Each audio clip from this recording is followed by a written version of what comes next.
Hi, this is Pastor Josh from First Baptist of Queen. Thank you for joining us as we continue to read through God's Word every single day with a little bit of Old Testament, a little bit of New Testament, a little bit of Psalms and Proverbs. Today we're starting in Joshua chapter 22, verse 21. Then the people of Reuben, the people of Gad, and the half-tribe of Manasseh said in answer to the heads of the families of Israel, "The mighty one God, the Lord, the mighty one God, the Lord, He knows, and let Israel itself know. If it was in rebellion or in breach of faith against the Lord, do not spare us today for building an altar to turn away from following the Lord, or if we did so, to offer burnt offerings or grain offerings or peace offerings on it, may the Lord Himself take vengeance. No, but we did it from fear, that in time to come your children might say to our children, what have you to do with the Lord, the God of Israel? For the Lord has made the Jordan a boundary between us and you people of Reuben and people of Gad. You have no portion in the Lord. So your children might make our children cease to worship the Lord. Therefore we said, let us now build an altar, not for burnt offering, nor for sacrifice, but to be a witness between us and you, and between our generations after us, that we do perform the service of the Lord in His presence, with our burnt offerings and sacrifices and peace offerings. So your children will not say to our children in time to come, you have no portion in the Lord. And we thought, if this should be said to us or to our descendants in time to come, we should say, behold, the copy of the altar of the Lord, which our fathers made, not for burnt offerings, nor for sacrifice, but to be a witness between us and you. Far be it from us that we should rebel against the Lord and turn away this day from following the Lord by building an altar for burnt offering, grain offering, or sacrifice other than the altar of the Lord, our God, that stands before His tabernacle. When Phinehas the priest and the chiefs of the congregation, the heads of the families of Israel who were with him, heard the words that the people of Reuben and the people of Gad and the people of Manasseh spoke, it was good in their eyes. And Phinehas, the son of Eleazar the priest, said to the people of Reuben and the people of Gad and the people of Manasseh, today we know that the Lord is in our midst, because you have not committed this breach of faith against the Lord. Now you have delivered the people of Israel from the hand of the Lord. Then Phinehas, the son of Eleazar the priest, and the chiefs returned from the people of Reuben and the people of Gad in the land of Gideon to the land of Canaan to the people of Israel, and brought back word to them that the report was good in the eyes of the people of Israel. And the people of Israel blessed God and spoke no more of making war against them to destroy the land where the people of Reuben and the people of Gad were settled. The people of Reuben and the people of Gad called the altar Witness, for it is a witness between us and the Lord, that the Lord is God. Verse 23. A long time afterward, when the Lord had given rest to Israel from all their surrounding enemies, and Joshua was old and well advanced in years, Joshua summoned all Israel, its elders and heads, its judges and officers, and said to them, I am now old and well advanced in years. And you have seen all that the Lord your God has done to all these nations for our sake, for it is the Lord your God who has fought for you. Behold, I have allotted to you as an inheritance for your tribes those nations that remain, along with all the nations that I have already cut off from the Jordan to the great sea in the west. The Lord your God will push them back before you and drive them out of your sight, and you shall possess their land just as the Lord your God promised you. Therefore be very strong to keep and to do all that is written in the book of the law of Moses, turning aside from it neither to the right hand nor to the left, that you may not mix with these nations remaining among you, or make mention of the names of their gods, or swear by them, or serve them, or bow down to them. But you shall cling to the Lord your God, just as you have done to this day. For the Lord has driven out before you great and strong nations. And as for you, no man has been able to stand before you to this day. One man of you puts to flight 1,000, since it is the Lord your God who fights for you, just as He promised you. Be very careful, therefore, to love the Lord your God. For if you turn back and cling to the remnant of these nations remaining among you, and make marriages with them, so that you associate with them and they with you, know for certain that the Lord your God will no longer drive out these nations before you, but they shall be a snare and a trap for you, a whip on your sides and thorns in your eyes, until you perish from off this good ground that the Lord your God has given you. And now I am about to go the way of all the earth.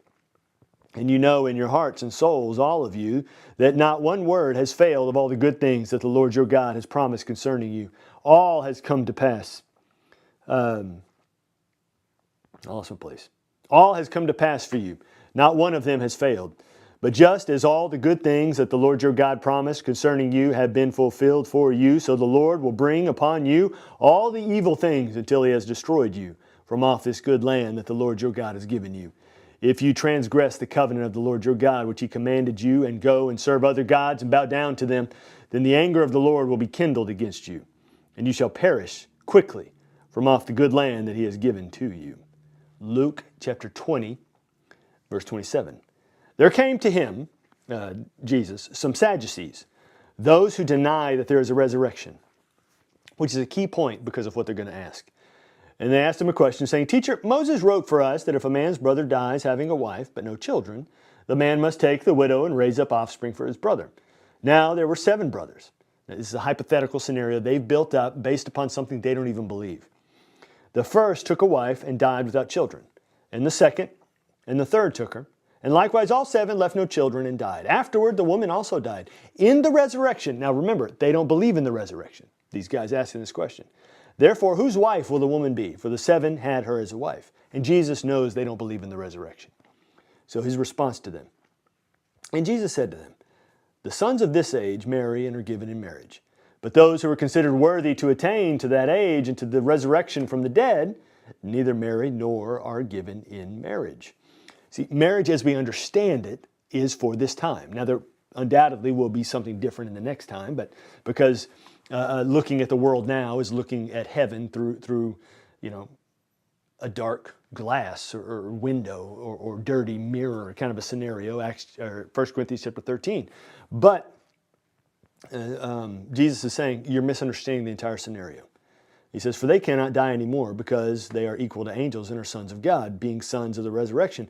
But that the dead are raised, even Moses showed in the passage about the bush, where he calls the Lord the God of Abraham and the God of Isaac and the God of Jacob. Now he is not the God of the dead, but of the living, for all live to him. So he's telling them there is resurrection, even though you guys deny it. I know you're asking your scenario here and everything. You don't understand about eternity, but you guys are completely wrong on eternity because there is one. Verse 39. Then some of the scribes answered, Teacher, you have spoken well. For they no longer dared to ask him any question. But he said to them, how can they say that the Christ is David's son? For David himself says in the book of Psalms, the Lord said to my Lord, sit at my right hand until I make your enemies your footstool. David thus calls him Lord. So how can he be his son? See, that was against culture of the day, that you did not elevate your descendants above you. But David's doing that because one of his descendants is Jesus, the Son of God. Verse 45. And in hearing of all the people, and in the hearing of all the people, he said to his disciples, beware of the scribes, who like to walk around in long robes and love greetings in the marketplaces and in the best seats in the synagogue and the places of honor at feasts, who devour widows' houses and for a pretense make long prayers. They will receive the greater condemnation. You see, their holiness isn't really holiness. It's just for the benefit of people looking at them to say that they're holy. He said, don't venerate that, and definitely don't copy that. Psalm 89, verse 14.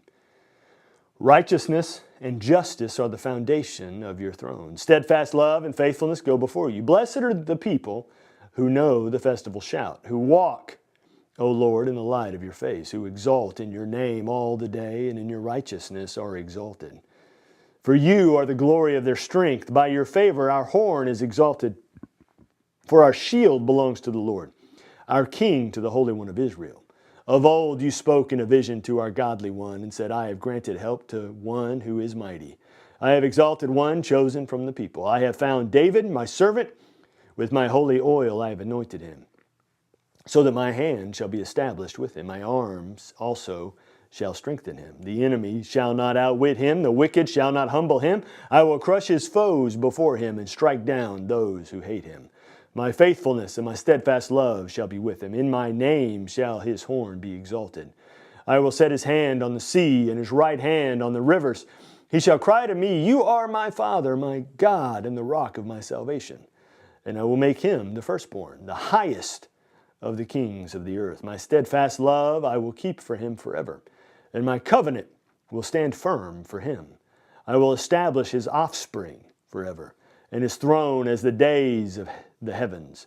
If his children forsake my law and do not walk according to my rules, if they violate my statutes and do not keep my commandments, then I will punish their transgression with the rod and their iniquity with stripes. But I will not remove from him my steadfast love or be false to my faithfulness. So I will stay faithful. They may need to be disciplined to steer them back to where they need to go, but I will not walk away from them. I will not violate my covenant or alter the word that went forth from my lips. Once for all I have sworn by my holiness, I will not lie to David. His offspring shall endure forever. His throne as long as the sun before me. Like the moon it shall be established forever. A faithful witness in the skies. Selah. Proverbs 13, verse 17. A wicked messenger falls into trouble, but a faithful envoy brings healing. Poverty and disgrace come to him who ignores destruction, but whoever heeds reproof is honored. A desire fulfilled is sweet to the soul, but to turn away from evil is an abomination to fools. So thank you for joining us as we read through God's Word every day. I hope you will come back tomorrow as we keep walking step by step, verse by verse,